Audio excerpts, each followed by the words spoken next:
표준 대국어 사전은 실망과 좌절을 어떤 일이 내가 바라는 대로 되지 않거나 또는 기대에 어긋나서 마음이 상하는 상태로 정의를 내렸습니다.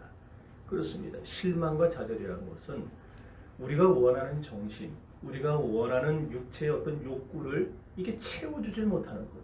그럴 때에 우리에게 생기는 현상, 그게 실망과 좌절이라는 겁니다. 사람들에게는 저마다 다 자기가 원하는 수준의 욕구가 있습니다. 그 욕구가 이루어지지 않을 때 또는 그것을 이룰 수 없을 때 그렇게 되지 못하는 현실에 부딪힐 때 사람들은 실망하고 좌절합니다. 이 세상에서 가장 무서운 것이 뭡니까? 암입니까? 물론 암 무섭습니다. 왜 이름이 암이겠어요? 암 무섭지, 무섭고 말고. 그래서 암이에요. 암 정말 무서워요. 물론 암만 무서운 건 아니죠. 백혈병도 무섭고 심근경색도 무섭고 나이가 이제 여러분들 40대 50대 들어서면 이제 혈관 문제 때문에 고민이 많아질 거예요. 언제 어디서 막힐지 몰라갖고 무서운 것 투성이에요. 뇌졸중도 무섭고 다 무서워요. 그러나 이 세상 그 어떤 것보다 가장 무서운 것은 우리 삶을 지탱해주는 영적인 힘과 능력을 무너뜨리는 시리와 좌절이 가장 무서운 겁니다. 왜냐? 시리와 좌절에 빠지게 되면 아무리 그냥 강한 사람이라 하더라도 누구나 무너질 수밖에 없습니다. 쓰러지고 말기 때문이에요. 실망과 좌절감이 이렇게 우리의 삶을 망치기 때문에 키에로케고로는 일찍이 절망을 이끌어서 죽음에 이르는 병이라고 진단을 내렸던 것입니다. 세상을 살다 보면 다 슬럼프에 빠질 때가 옵니다. 슬럼프에 빠진 사람의 특징이 뭡니까? 자기 자신에 대해서 회의를 느껴요. 내 능력에 대해서 무력감을 느낍니다. 내가 이것밖에 안 되는가? 나는 정말 쓸모없는 존재 같다. 내가 이 세상에서 할 수 있는 것은 하나도 없다. 이러면서 자주 섞인 고백을 스스로 내뱉으면서 그리고 나중에는 한없는 좌절감에 빠져들어가게 되는 거예요. 엘리야가 그랬습니다. 그는 사르밧 과부의 죽은 아들을 기도로 살렸어요. 갈멜산상에서 하늘에 불을 내리고 450명의 바알 선지자를 기손 강가에서 처단함으로써 그는 이스라엘의 살아계신 하나님, 참된 하나님이 살아계시다는 사실을 증명했던 사람이었습니다. 뿐만 아니라 3년만 동안이나 내리지 않던 우로를 내리게 함으로써 이스라엘의 하나님이야말로 유일하신 참신이라는 사실을 만천하에 보여준 사람이 엘리야였어요. 그런 그에게는 불가능이 없어 보였고 거칠 것이 없었습니다. 그래서 사람들은 그를 뭐라고 불렀느냐? 하나님의 사람이라고 불렀어요. 하나님의 사람, 이쉬 하 엘로힘. 이 말은 신약 성경에 가면은 호 안트로포스토 데우라는 말로 번역을 합니다. 이 호 안트로포스토 데우라는 말은 철저히 하나님에게만 순종하는 사람, 철저히 하나님의 뜻에 따라서만 움직이는 사람을 하나님의 사람이라고 불렀던 겁니다. 오늘 누구도 이를 부정할 사람이 없으리만치 엘리야는 분명 하나님의 사람이었습니다. 그런 엘리야였건만 인생의 최정상에 선 순간에 엘리야는 한순간 무너져요. 슬럼프에 빠져서 한없이 주저앉고 맙니다. 그가 자기 자신에게 찾아온 이 슬럼프를 극복하지 못하고 시리와 좌절에 빠졌던 이유가 뭡니까? 한마디로 난감한 현실 문제 때문이었습니다. 아합으로부터 바알 선지자 450명이 엘리야에게 죽임당했다는 소식을 전해 들은 이세벨은 노발대발합니다. 그래서 엘리야에게 사람을 보내 경고를 하죠. 내가 내일 이맘때까지 내 생명으로 저 사람들 중 한 사람밖에 아니하면 정령 신들이 내게 벌이에 벌을 내리는 것이 마땅하다. 저주를 퍼붓습니다. 서슬퍼른 이세벨의 저주 앞에서 엘리야는 덜컥 겁이 나고 맙니다. 그래서 열왕기상 19장 3절에 보면은 저가 이 형편을 보고 일어나 브엘세바 광야로 도망하여 하루 종일 방황하다 로뎀나무 아래 쓰러져 정말로 굶주리고 갈증나는 현실에 부딪히게 됩니다. 요게 로뎀나무예요. 저게 무슨 그늘이 되겠어요. 저기 누워가지고 뭐라고 합니까? 내가 이것뿐인가? 이것밖에 안 되는가? 내 능력이 되는 의무를 가져요? 나는 내일 저보다 못하다? 하나님을 원망해? 그러면서 그 가운데 절망하여 죽기를 구했다라는 거예요. 이런 열등의식과 자괴감이 결국 한없는 슬럼프로 엘리야를 끌고 들어갔던 거예요. 각박한 현실 문제, 그리고 그 문제를 해결할 수 없는 무능력이 엘리야에게 삶의 체념을 가져왔고 그로 하여금 시리와 실망에 빠져들게 만들었던 것입니다. 이쯤 되면 살아가는 게 고달픕니다. 이 정도까지 되면 살아가는 게 힘듭니다. 내일에 대한 두려움, 현실에 대한 고통 때문에 견뎌내기가 너무너무 어려워집니다. 현실의 문제가 이렇게 각박하게 전개되고 또 이를 해결할 수 있는 자신의 능력이 부족하다고 느낄 때 거기서 드러나는 실망감과 절망감 얼마나 대단합니까? 여러분들도 살아오면서 한두 번씩 느껴보지 않았습니까? 내가 할 수 있는 것은 아무것도 없다. 포기하고 싶고 다 놔버리고 싶을 때 만나지 않았습니까?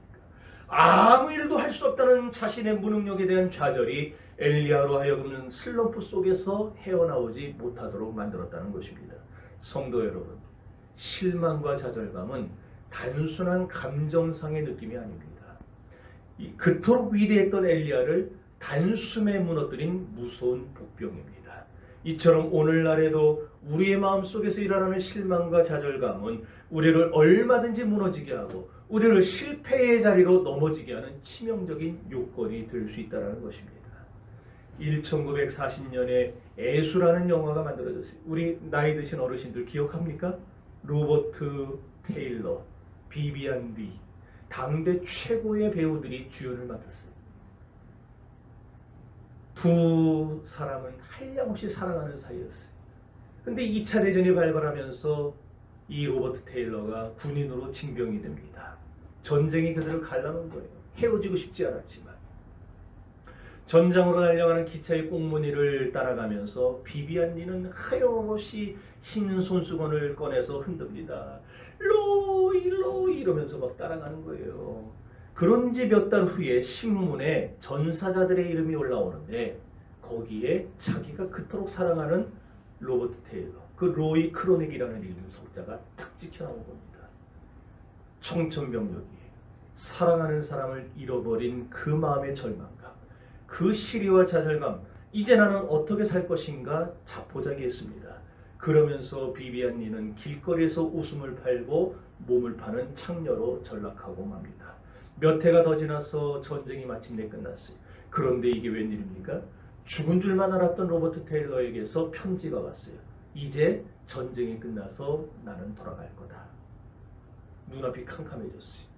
비비안 리는 자신의 더럽혀진 몸으로는 내가 내 영혼보다 더 사랑하는 이 남자를 만날 수 없다. 그런 자괴감 때문에 스스로 목숨을 끊고 맙니다. 마음속 실망감과 자괴감을 처리하지 못하면 이렇게 그것이 우리 삶의 엄청난 비극과 불행을 야기하는 거예요.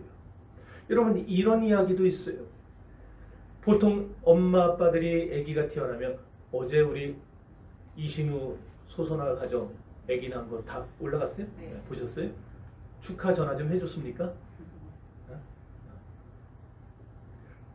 아기 때문에 저도 마찬가지고 아마 대부분 다 부모님이 그랬을 거예요. 다 자기 애들이 천재인 줄 알 거예요. 뭐만 딱 하면 여보 일로 와봐 해가지고 우리의 천재인가 봐. 그래서 우유도 아인슈타인 우유만 먹여요. 근데 이제 초등학교 때 들어가면은 자꾸 빨리빨리 보여주지 마세요. 제가 말 끝나면 보여주세요. 초등학교 들어가면은 우리가 천재는 아니구나. 근데 준재 정도는 된다. 그래서 서울대는 들어가겠지. 그래서 서울 우유를 먹여요. 근데 이제 졸업하고 중학교 갈 때쯤 되면은 그것도 아니구나. 우리 애가 그래도 머리가 그렇게 좋진 않아도 연세대만큼은 꼭 들어가라. 그래서 연세 우유를 먹여. 네. 그러다가 고등학교 들어가면은 인서울만 해도 감사하다. 그래가지고 건국 우유를 먹입니다. 나중에 고3이 되면은 아니야. 뭐니 해도 건강이 최고다. 얘야. 공부에 너무 스트레스 받지 마라. 그냥 건강만 해라. 그래서 매일 우유를 먹입니다. 이게 그냥 우스갯소리로 시작이 됐지만 이게 오늘날 대부분의 한국 사회의 부모들이 아이를 키우면서 겪는 그 마음의 상태를 보여줍니다. 제가 25년 사는 동안이 아니지 25년 목회하는 동안에 저도 목회의 슬럼프를 몇 번 거쳤어요. 여러분, 슬럼프, 시리와 좌절은 특정인만 겪는 게 아닙니다. 저도 겪고 여러분도 겪고 누구나 겪을 수 있어요. 애들도 겪어요. 여러분, 노동이 힘들겠어요? 안 힘들겠어요? 힘들죠. 힘들죠, 장로님. 네, 얼마나 힘들겠어요. 저도 학생 때 그거 등록금 벌어보겠다고 노가다를 따라다니면서 방학 때 해본 경험이 있는데 정말 힘들어요. 정말 힘들어요. 새벽 6시부터 시작해가지고 힘들어요. 노동. 그런데 영혼을 살리는 이 영적인 노동을 하는 목사는 얼만큼 힘들겠습니까? 제가 지금껏 살아오면서 병원에서 아무리 감기, 아무리 아프고 해도 가서 링거 한 번 맞아본 적 없었어요. 제 뼈를 만져보면 전 통뼈예요, 통뼈. 아파서 뭐 이렇게 막 그런 적도 없어요. 그런데 제가 금년 1월 2일 날, 여러분 아시죠? 완전히 탈진해가지고 병원 가가지고 링거 맞고 하루 종일 그러고 있다 나왔어요. 내 생전 처음으로 경험해본 거예요. 링거 맞은 거. 이 교회 와가지고 완전히 쏟아내고.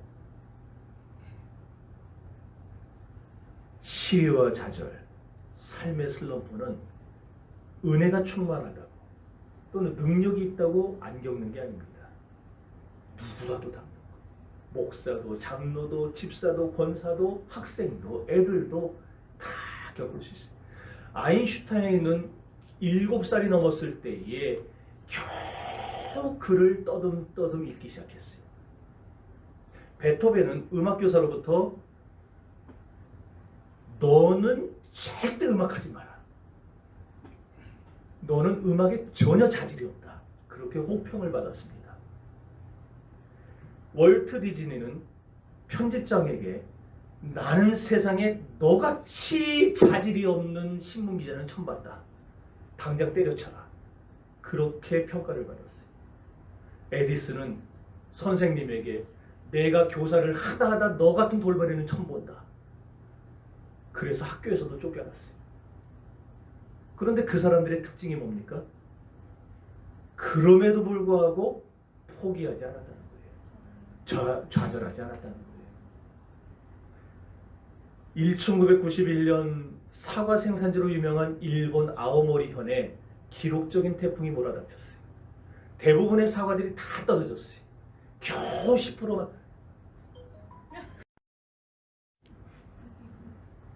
우리 집사님이 빨리 보여주고 싶어서. 자, 여기 보세요. 저기가 어디쯤이냐면 전체 사진 밑에 이렇게 조그만 저 지도에 빨간 저 뭐예요 저거 주황색 표시한 데가 아오모리현인데 그 밑에 있는 조그만 지도 보이죠?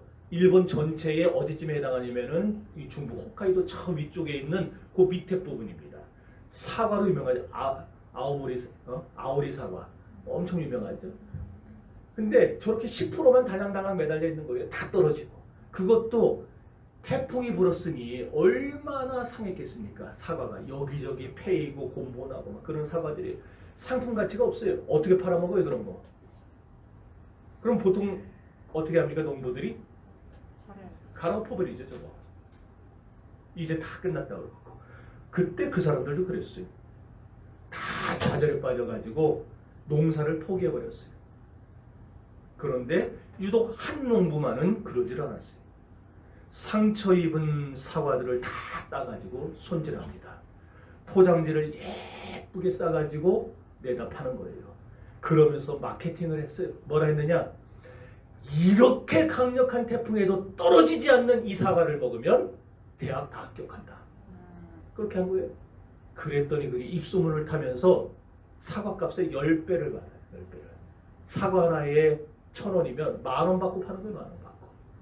저게 대박을 쳐가지고 지금 내가 그것도 보여줬어야 되는데 우리나라 백화점들 여러분 입학 시즌 입시 시즌 되면은 합격사과 팔고 있어요. 그거 내가 뭐라고 하냐면은 사과가 익기 전에 합격이라는 스티커를 붙여놔요. 그럼 사과가 익고 나잖아요. 그럼 스티커를 떼면 합격이라는 글씨가 딱 사과 표면에 새겨져요. 그거를 하나에 10,000원씩 파는 거예요. 다 포기했어요. 다 슬럼프에 빠졌어요. 다 좌절했어요. 이제 올해 농사는 망했다고, 우리 집은 망했다고, 먹고 살 게 없다고 다 포기했어요. 그런데 한 농부는 포기하지 않아요. 좌절하지 않아요. 거기서 길을 찾아내는 거예요. 여러분, 슬럼프를 극복하고 싶습니까? 아니면 슬럼프에 짓눌려서 살아가기를 원합니까? 여러분의 자유입니다. 그러나 그런 마음가짐이 부정인가 긍정인가에 따라서 여러분의 인생이 정반대로 변할 수도 있다는 사실을 분명히 아셔야 됩니다. 성경이 강조하는 바가 바로 그거예요. 좌절하느냐 좌절하지 않느냐가 우리의 인생을 바꿀 수 있습니다.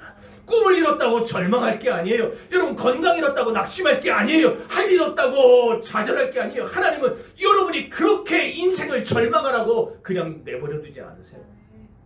오늘 우리가 본문을 통해 배우려는 것이 바로 모세가 어떻게 해서 그 수많은 인생의 절망감과 숱한 슬럼프를 극복해낼 수 있었는가 하는 점입니다. 여러분도 알다시피 모세는 유능한 사람이었어요. 태어날 때부터 범상치 않았어요. 성경이 뭐라고까지 말하냐면 하나님이 보시기에 아름다운 사람이었다라고까지 말을 합니다. 여러분, 뿐만 아니라 공주의 아들이 됐어요.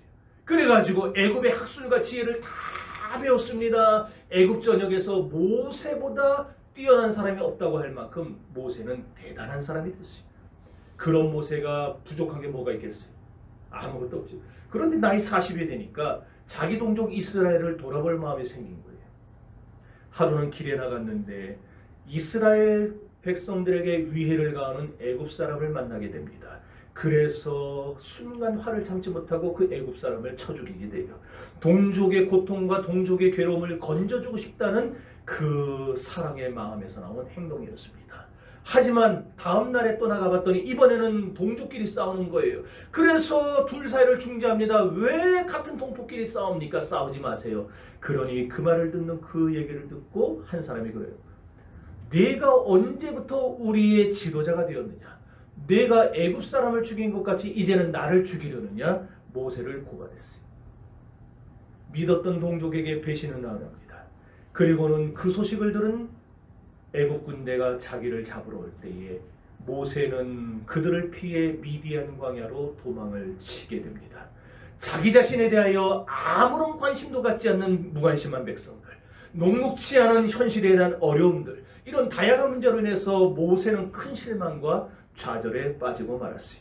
우리가 오늘 본문을 통해서 보게 되는 게 뭡니까? 아무리 모세같이 대단한 사람이라 할지라도 실패와 좌절에 빠질 때가 온다는 겁니다. 그리고 인생의 슬럼프에 빠지게 될 때가 온다는 거예요. 그렇게 인생의 슬럼프에 빠지게 될 때 누구도 예외는 없습니다. 다 쓰러질 수밖에 없어요. 시리와 좌절에 빠져 미디안으로 도망간 모세, 결국 거기서 웅비의 꿈을 접게 됩니다. 두 아들 게르손과 엘리에셀을 낳고 범부로 전락하여 살아가게 됩니다. 실망과 좌절감이 모세의 날개를 꺾어버렸어요. 이제 모세에게는 삶의 목표가 사라졌어요. 전에는 내 백성 이스라엘을 구원해야 되겠다 목표가 있었는데 이제는 그런 목표가 없어져 버렸어요. 삶의 의욕도 없었어요. 그냥 그저 하루하루를 먹고 사는 데만 급급했습니다. 이렇게 아무것도 할 수 없는 현실, 자신의 지도력으로는 도저히 감당할 수 없는 현실, 자신의 생각이 전달되지 않는 동족들의 냉담한 현실, 자신의 계획과 자신의 행동에 동조하지 않는 냉정한 동포들의 모습들, 모세는 그러한 현실에 부딪혀서 실망과 좌절에 빠져 결국 모든 것을 포기해버리고 말았어요. 동족을 구원하겠다 그 생각은 어느샌가 다 사라져버리고 미디안 광에서 장인의 양떼가 치면서 하루하루 먹고 사는 범부로 살아가게 된 겁니다. 여러분, 비극이란 어려운 환경에 부딪히는 자체가 비극이 아닙니다. 비극은 어려운 환경 가운데서 맛보는 절망과 실패감, 그것이 우리의 비극입니다. 여러분, 살면서 저나 여러분이나 다 비극을 어려움을 만날 수 있어요. 절망을 만날 수 있어요. 비극을 만날 수 있어요. 그러나 그때에 그것을 만났어도 우리가 그것을 극복하고 이겨내면 그것은 우리에게 비극이 아닙니다. 그러나 이겨내지 못할 때, 극복하지 못할 때 우리는 결국 우리의 인생이 비극으로 끝나게 되는 것을 보게 됩니다. 여러분, 만일 여러분 마음에 지금 희망이 사라지고 있다면, 여러분 마음속에서 절망과 좌절감을 생활 속에서 자꾸만 맛보고 있다면 여러분의 인생이 무너져 내리고 있다는 증거입니다. 그럴 때에 우리가 여기서 한 가지 생각해 봐야 됩니다. 그럼 내가 겪는 이 절망감, 내가 겪는 이 실망감, 내가 겪는 이 슬럼프로 인해서 내 인생은 과연 이대로 끝날 것인가? 모세처럼 엘리야처럼 그냥 그대로 로뎀나무 아래서 끝나버리고 호렙산에서 끝나버려야 될 것인가? 이에 대해 성경은 단연코 아니라고 말합니다. 우리가 종종 맛보는 슬럼프, 우리의 시련과 좌절감은 우리 인생의 끝이 아니라 새로운 인생으로 나아가는 하나의 길목입니다. 이것이 성경이 우리에게 가르쳐주는 중요한 교훈이에요. 그러므로 그리스도는 절망할 때, 낙담할 때, 좌절할 때 극복해야 됩니다. 반드시 인생의 슬럼프를 떨치고 일어나야 됩니다. 다시 한번 새로운 인생을 살아보려고 힘써야 하는 것입니다. 우리가 오늘 모세의 인생을 통해 배워야 할 게 바로 그 점이에요. 모든 꿈을 접고 시리아 좌절로 인해서 미디안 광야의 도피에 살던 모세를 통해서 참으로 오랜 세월 시리아 좌절을 맛봤던 모세가 어떻게 그 슬럼프를 벗어났는가, 어떻게 시리아 절망과 좌절을 극복할 수 있었는가, 우리가 그것을 배워야만 할 것입니다. 이 세상에 가장 잔인한 것, 질병이 아닙니다. 이 세상에 우리를 슬럼프에 몰아넣는 그 시리아 좌절 같은 정신적인 문제야말로 우리 인생을 무너지게 하는 가장 잔인한 것입니다. 그쯤 되면 사는 게 아니에요. 우리 주변에 보세요. 슬럼프에 빠진 사람들 사는 게 아니에요. 그냥 목숨을 이어가는 거지. 우리가 만약에 그것을 벗어나지 못한다면 우리야말로 삶을 포기하는 사람이고 사람됨을 포기하는 사람에 불과합니다. 그러므로 여러분, 오늘 여러분이 처한 시리아 좌절 반드시 극복해야 됩니다. 여러분의 삶의 슬럼프 반드시 넘어서야 됩니다. 그럼 어떻게 극복할 수 있는가? 내 힘으로 되는가? 인생의 슬럼프를 극복하고 내 인생에 찾아온 좌절과 실망을 넘어서고 극복하는 게 과연 내 힘으로 가능한가? 불가능합니다. 그럼 뭐해? 아니 극복해라 해놓고 이겨내라 해놓고 극복할 길이 없다 하면 이게 뭔가? 우리 힘으로는 안 돼요. 그러나 하나님을 만나면 비로소 극복이 됩니다. 모세가 겪은 인생의 슬럼프 하루아침에 된 게 아니에요. 40년간 된 거예요. 나이 40에 미디안으로 도망가서 나이 80이 될 때까지 40년 동안 모세는 슬럼프에 빠져 있었어요. 한순간도 헤어나지 못했어요. 그러다 보니까 하나님이 모세를 불러가지고 말씀하죠. 내 백성 이스라엘을 구원하러 가라. 그랬더니 모세가 뭐라고 그럽니까? 왜 내가 누구간데 애굽으로 가야 된단 말입니까? 내가 누구간데 이스라엘 백성들을 애굽에서 인도해내야 된단 말입니까? 나는 원래 말을 할 줄 모릅니다. 모세가 말 못하는 사람이에요? 아니에요. 애굽의 말과 학술을 다 배운 사람이에요. 모세처럼 말 잘하는 사람이 없었어요. 그런데 하나님 앞에서 슬럼프에 빠지다 보니까 나는 말 못하는 사람입니다. 하나님 나에게 사명 주셨지만 나는 감당할 길이 없습니다. 보낼 만한 사람을 보내세요. 그렇게 거절합니다. 여러분, 말했듯이 목표를 잃어버린 사람, 삶의 의욕을 잃어버린 삶, 그건 더 이상 삶이 아니에요. 그냥 목숨을 이어가는 것뿐이지. 슬럼프에 빠진 모세는 살고 싶은 의욕이 없었어요. 뭘 해야겠다는 목표도 없었어요. 전에는 이스라엘을 구원해야겠다 목표가 있었지만 이제는 그에게 목표는 아무것도 없어요. 그냥 하루하루 사는 것. 일할 수 있는 능력도 사라졌어요. 모세가 보통 사람이었습니까? 대단한 사람이었어요. 그런 그도 슬럼프에 빠지고 나니까 하나님의 말씀에 순종하지 못하는 거예요. 이렇게 슬럼프에 빠지면 삶의 의지도 의욕도 힘도 다 잃어버려요.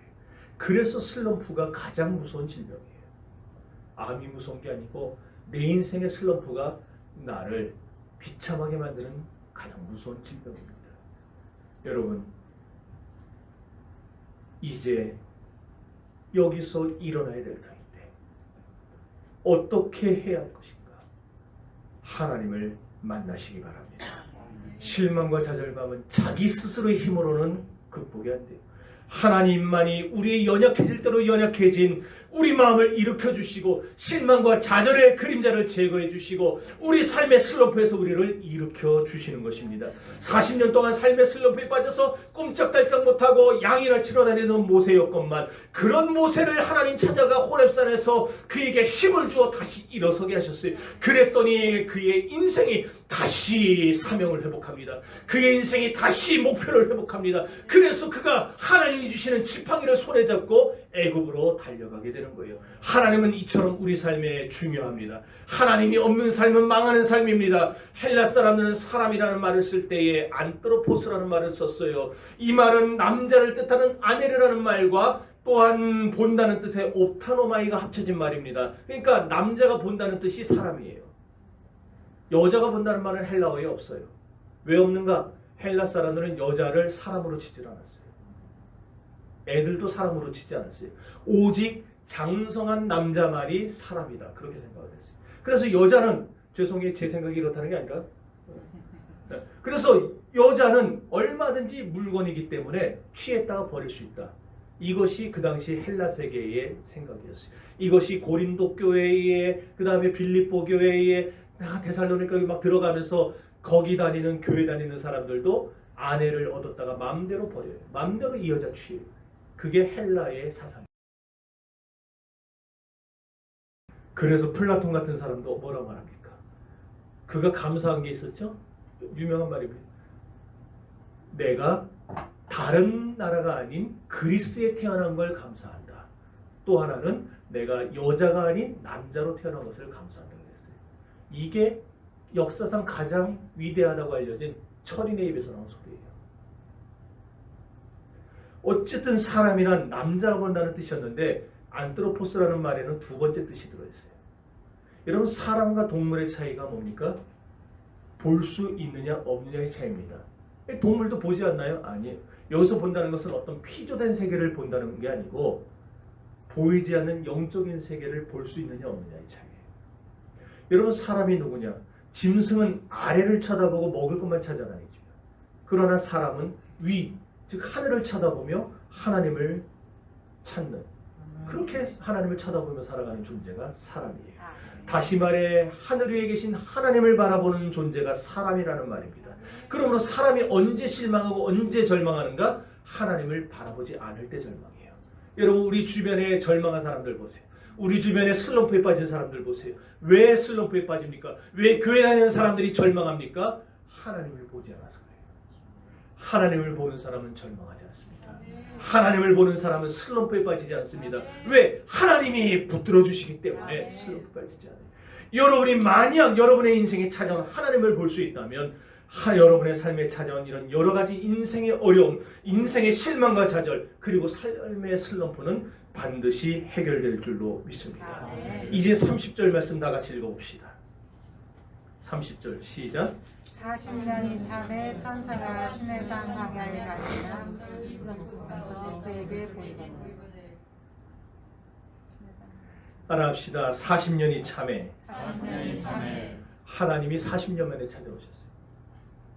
혹시나 슬럼프를 만난 분이 있다면 서두르지 마세요.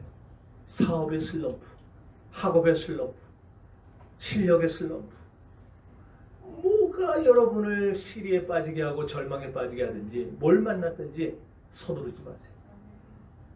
하나님이 40년 만에 찾아왔을 때 모세의 슬럼프가 끝이 난 거죠.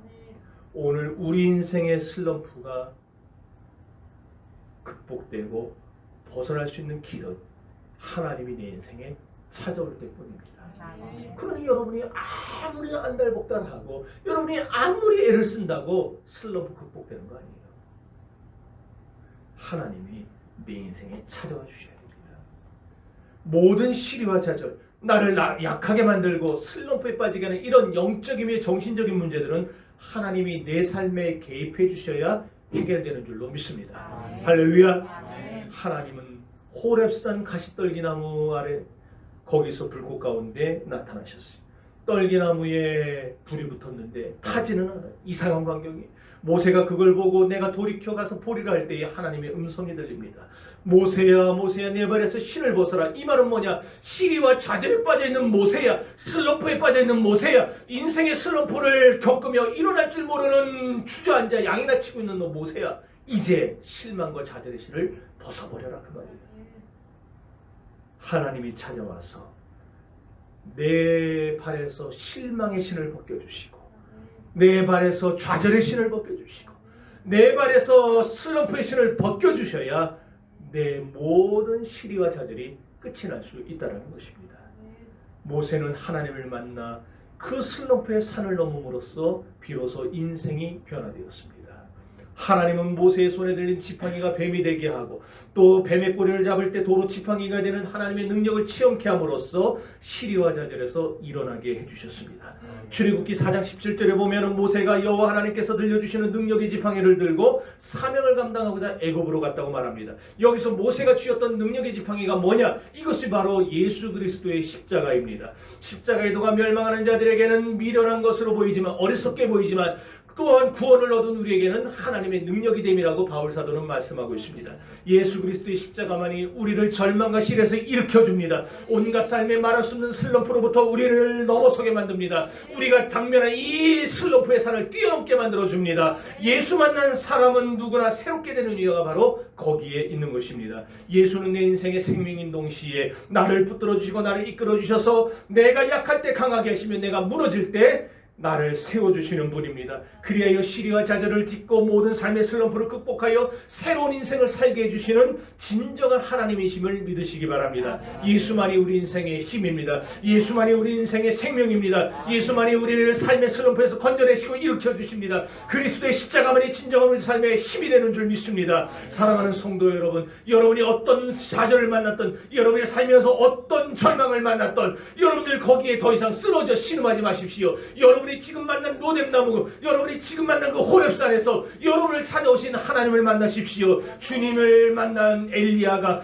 절망의 로뎀나무를 뛰어넘고, 주님을 만난 모세가 절망과 좌절의 호렙을 뛰어넘었듯이 여러분에게도 지금 넘어야 할 산이 있지 않습니까? 여러분에게는 지금 넘어야 할 물질의 산이 있고 건강의 산이 있고 여러분의 절망의 산이 있지 않습니까? 그것을 넘어설 수 있는 것은 내 능력으로 되지 않습니다. 오직 하나님이 여러분을 만나서 여러분의 발에서 그 절망의 실을 벗겨주실 때만이 가능합니다. 오늘 이 아침에 여러분을 찾아오신 주님을 만나서 여러분의 놓여있는 이 좌절과 절망의 산, 슬럼프의 산을 넘어 행복과 평안의 삶을 살아가는 여러분들이 될 수 있기를 주의 이름으로 축원합니다.